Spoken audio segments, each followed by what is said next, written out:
Hello and welcome to the Gist on the Nigerian Television Authority. The Gist is a program that looks at social topical issues, the causes, effects, and solution.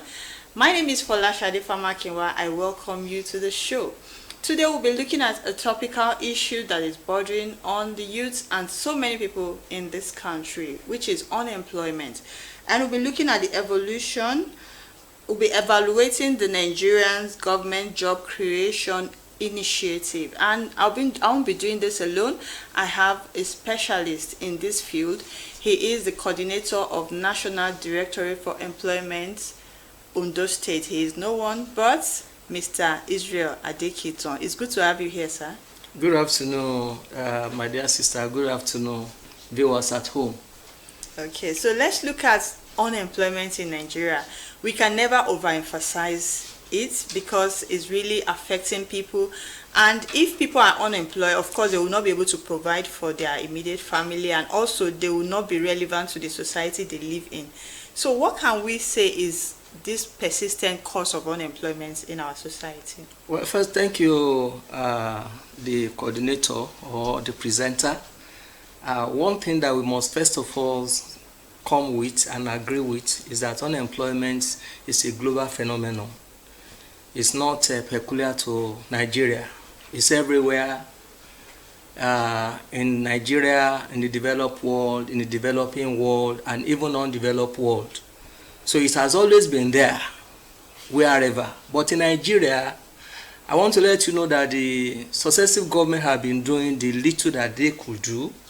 You know, one thing that is being emphasized recently, and which everybody is now embracing, is the fact that for you to curb unemployment, you have to go, through skill acquisition. The use of your hand, make your brain a workshop, a tool shop, be useful to yourself. In the subsequent year, when we were young, even till for the past 1 or 2 decades now, people still believe in white-collar jobs that are not there. So when you look at the direction of white-collar job, of course, the challenge will remain there. But if you come home and agree with what government has been preaching, making use of your hand, look for alternative employment way out, using your hand and everything. So many people are engaged. I want to tell you emphatically that those people who actually know what they are doing and they are facing the reality, who are saying we have no job in the last 2-3 years, majority of them are well occupied and are doing good for themselves. Okay, so thank you. Let's talk about statistics now of people who are unemployed in Nigeria, and you've been dealing with these people day in, day out. How can you rate them? Are they the young people, or how can you rate them? Globally, not peculiar to Nigeria, as I said also, the youth are the most people that are caught in this web of unemployment. And incidentally, the larger population of Nigeria, they are youths from between the ages of 20 to 35. The 70% of the population, they fall into this category. And that is why, you also know that when you look at it very well, look at your data very well, majority of people that are being churned out of our universities, we have hundreds of universities in Nigeria, and every year we churn them out, and the white-collar jobs are not there, and that is why majority of them fall into this category of the unemployed. But coming back to what I have said earlier on, when you are getting out of the university and you know fully well that the white-collar jobs are not there, you equip yourself with the skill, with the entrepreneurship development, which the government is preaching almost every day. ND was established in 1986 and has been a pioneer of this gospel, that you must make use of your hand. You must learn a skill. Even if you are if you are seeking for white collar job, you must at least make yourself occupied. I know a fellow who was a banker, who should be a banker because she read accountancy. She looked for a job for about 2 years. She couldn't get any reliable one, and he learned catering under National Directorate of Employment. Eventually, when she got the job, she refused to go for the job because she now saw that what she was earning far more outweighs what she would have been earning on salary basis. So if you occupy yourself, you learn a skill, you upgrade yourself, you improve on yourself in the area of skill acquisition and entrepreneurship, I'm sure you, at the end of the day, you have a good story to tell. That's very nice. So looking at the huge bulk of our labor force being unemployed, what is the consequences? What are the consequences on our economy? Of course, we on daily basis, we wake up and see the consequences now. Look at what we are passing through: banditry, kidnapping, social nuisances here and there. Those things that we do not like, robbery and prostitution and all those things. They are there. They are always there, and that is why that's the main reason why we are saying that the youth especially must face the reality, to build themselves out of this unwanted phenomenon. They should look, towards a positive way of occupying themselves. The opportunities are there. We can't continue to blame the government every day, because this problem is global challenge, as I have said. Look at what happened in USA in the recent times. Nobody knew that Donald Trump would win the election. But when people look at the area he wanted to ensure that his people, they have 90% of employment opportunity, that's why he was voted for.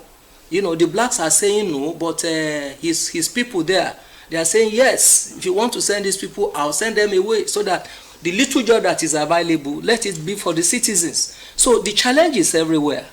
The challenge, but in the National Directorate of Employment, I can tell you that we are having success stories. Okay. Wonderful stories. Thank you. So looking at what you just mentioned about President Donald Trump, that means employment globally is a big deal. It's a big deal because those people, they tend to take more of our professionals these days. People are just going for greener pasture because they feel okay, they cannot get what they want here. They will definitely relocate for what they want over there, because some people will tell you, I'm a PhD holder, you expect me to be a farmer? Although I see other PhD holders, they are successful in farming and all that. So what will you advise people to multitask while they are doing this? You can also do that. How convenient will it be? Thank you so much for that question. Those who knows, those people who are there, they know where it pinches them now. Because even if you want to jackpot and you have the money to jackpot, when you get there, you discover you do not have the skill, is another problem for you. It's competitive. It's terrible, For those who are skilled here, who have the carpentry job, plumbing job and everything, they get there and they find things easy. But if you just go there with your master's degree or doctorate degree without a good skill, you face another hurdle. So either here or there, and even now, if you want to travel to Canada or anywhere, you better learn one good skill. A very good skill with a good certificate. Over there, they don't pay on the paper certificates. They pay on what you can offer. What your hand can give unto you. So globally, skill acquisition is the way out. Entrepreneurship is the way out. There's no shortcut about it. If you want to go there, you must be skilled. If you are not skilled, you have to at least spend the first 2-3 years to learn one skill or the other, to acclimatize yourself with the environment before you can be brought into the mainstream of their economy.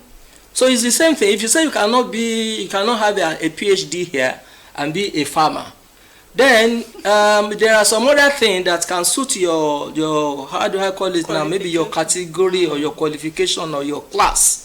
Skills. When we say, you see, that's the error that we had initially. But of course, orientation is changing, and people are getting to know better.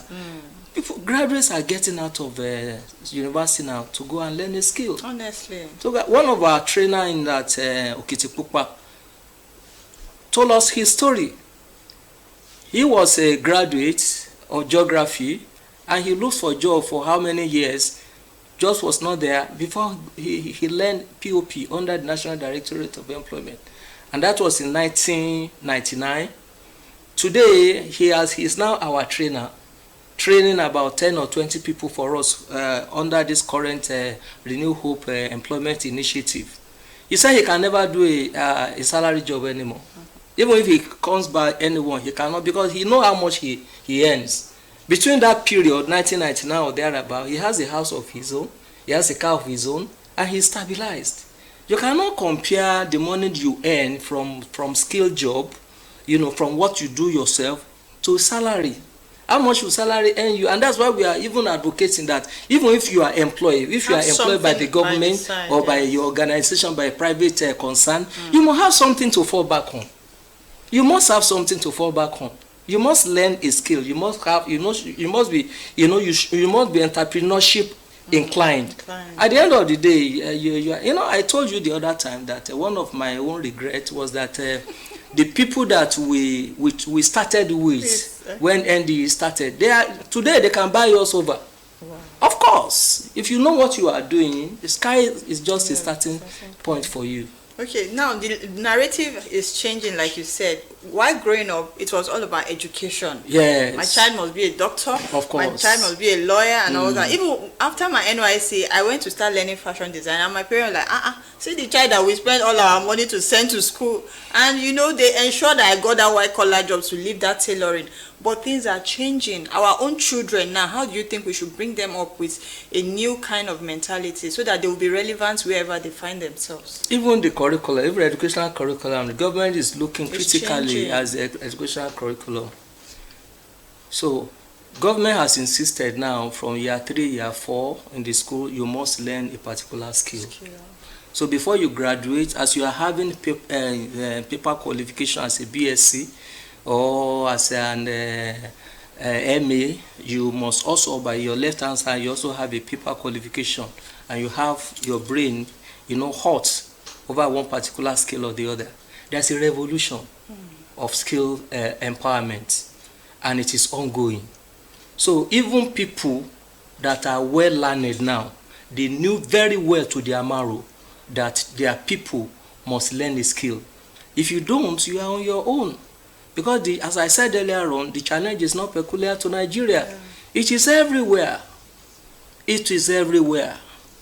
Developed world, the developed world, the developing world, the local, international scenes, these challenges are there. Well, there's an aspect that Nigerian government is not really focusing on, which is polytechnic. And I'm sure that was the reason they created polytechnic. But now I noticed that they are converting some to university these days. So what do you think they can do so that you people can go in and, work with some of these The government has to address that because, there's this dichotomy between the university and the polytechnic. So even the youths are one way or the other avoiding polytechnics, because when you graduated from polytechnic and then you are made to be subordinate, to somebody who graduated from the polytechnic, it affected me. I'm a product. My first degree was I had HND. That problem was there until I went for masters. Do you understand? So the federal government is now converting those polytechnics into university in a way. But ensuring in order to attract the youth, but ensuring that those same institutions maintain their status in the technical aspect, in skills development, so that when they graduate therefrom, they will not be relegated. If somebody graduated from the university, from the normal university, and is given level 8 or level 9, if you are also out of such institution, you should not be placed on 7. You should be placed on 8. That is why the government is changing some of these institutions to university, but not necessarily changing the idea of skill development. Yes, the skills are still there, but in order to attract the youths, to patronize those universities. I studied mass communication up to HND level before I went for degree because of what you just mentioned. Of course. I'll tell you that the training pattern is different. And you discover that the polytechnics are even better. Yes. They are far better. I started handling camera. Of course. From my ND level. Of course. You will learn editing. Yes. Practical. Because it's a practical orientation. It's a pratical orientation. Don't forget that you have 2 years theoretical and then you go for 1 year practical. Yes. Such opportunity is not available in the university. I went for my and it was different. So, and you also discover that the media houses, they prefer people from the from the polytechnics because of the technical orientation they are in. So the federal government is addressing that dichotomy. That's why they are trying to change. They should. Because so that you don't look down. I won't lie to you. It really built my confidence. HND level, I already had a television program. They gave us a slot, radio, TV. You go. Then we're doing less of paperwork. Yes. They want you to be bold. You come in front of class, do presentations and all that. But the other part, I'm not trying to discriminate any other. I was just in the class, listening to lectures. So it's unique. So we should try to. That's the ideal. That's the idea for the polytechnic education, for people to be well oriented, to have to be able to practicalize what they learn. And that's the ideal, and it is still there. Okay, so let's look at the initiative that government is putting in place now to, empower youth, to eradicate unemployment. Yes, just as I've always said it, federal government has, even at the state level, there are so many initiatives to ensure that our people learn one skill or the other. The National Directorate of Employment is the apex job creation agency of the federal government, established in 1986. It went to full operation in 1987. We have offices in the 36 states of the Federation and FCT Abuja. We have zonal offices here and there, and we have been in operation since then. But in the last 6 months, in the last 3 months now, there have been a serious evolution, because under our new Director General, His Excellency Silas A. Agara, he rolled out an iconic program, a Renew Hope Job Creation Initiative, nationwide, where people registered and people were trained. We concluded the training just a few days ago, and after the training, we are going to empower so many people. Because when you train and you don't empower, the unemployed fall back into the unemployed market. Okay, please, sir. Sorry to cut you short. When you say empower, you need to simplify so that people at home will understand. Okay. Yes, you are very right. You are very right. Thank you so much. Because even when you train people, you empower. Yes. So when we use the language empowerment, we seem to confuse people. So after empowering through training, we want to do resettlement. Okay. So the resettlement means giving out starter packs, and financial loan incentive to start your own businesses. So that is the phase in which we are now. Okay. All right. That loan now, how long will they be able to pay back, and how convenient will it be? Well, it all depends on the skill and the trade. But the minimum is, I think, is 3 months. Okay. Moratorium period. After you take the money, the minimum moratorium period is 3 months. Some may have 6 months before you start paying. And the interest rate is a single digit. It's 9%. You can't get that anywhere. You can't get it anywhere. So this is what we are clamoring. This is what the National Directorate of Employment is doing to ensure that we reduce unemployment in our society, we reduce all these social ills in our society. And the challenge that we are having, as I've always said, is that the people are not well oriented. So people are not, for example, under this particular program that I'm telling you, ND in Ondo State, we have about 2,030 slots. Supposed to train 2,030, people responding. People only 1,070 responded. What could be the cause of this? Of course, it's the poor orientation. And out of the 1,700 that responded, we were able to train only, I think, 890. And out of this figure, we want to empower about 509. Okay. So people are not, although it's getting better. In the past, people don't want to learn at all. But now, when they are seeing what is happening, the sincerity of the federal government, testimony of other people. Yes, especially under the leadership of our amiable Director General Silas A. Agara, people are responding.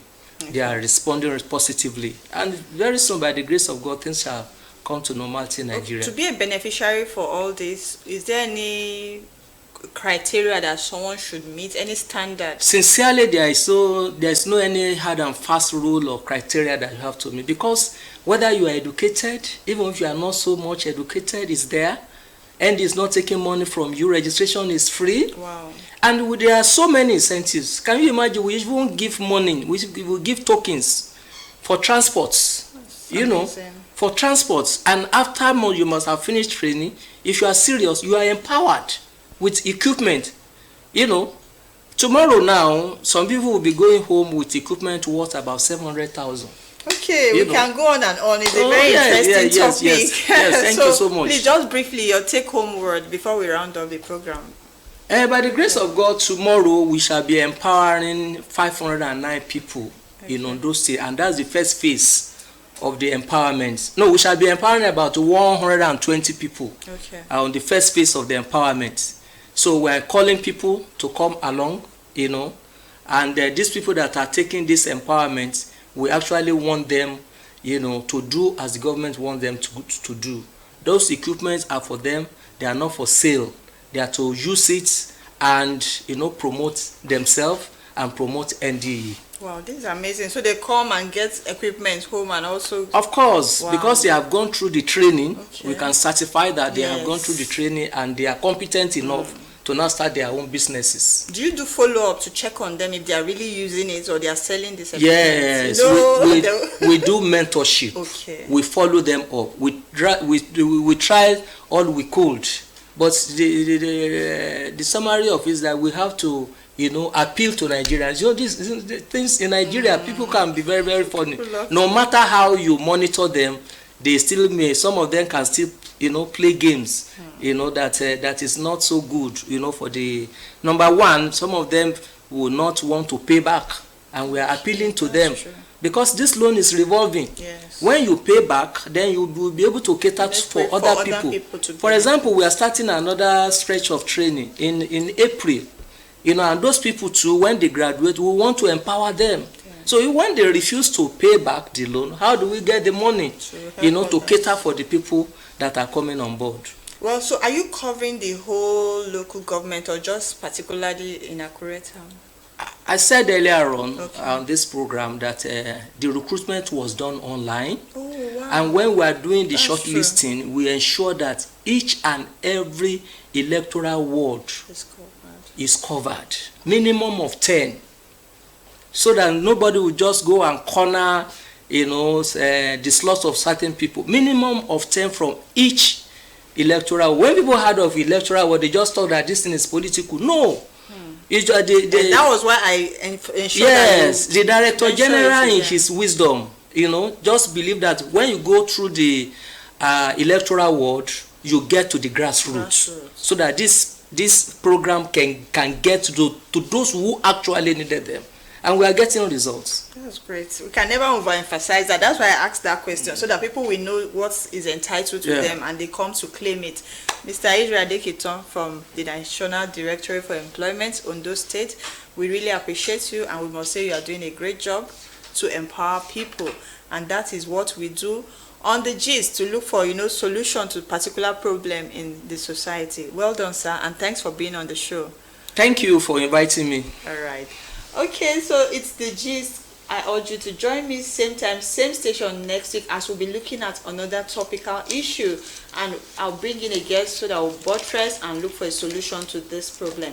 I remain Folasha Adefamakinwa. Until next time, bye for now.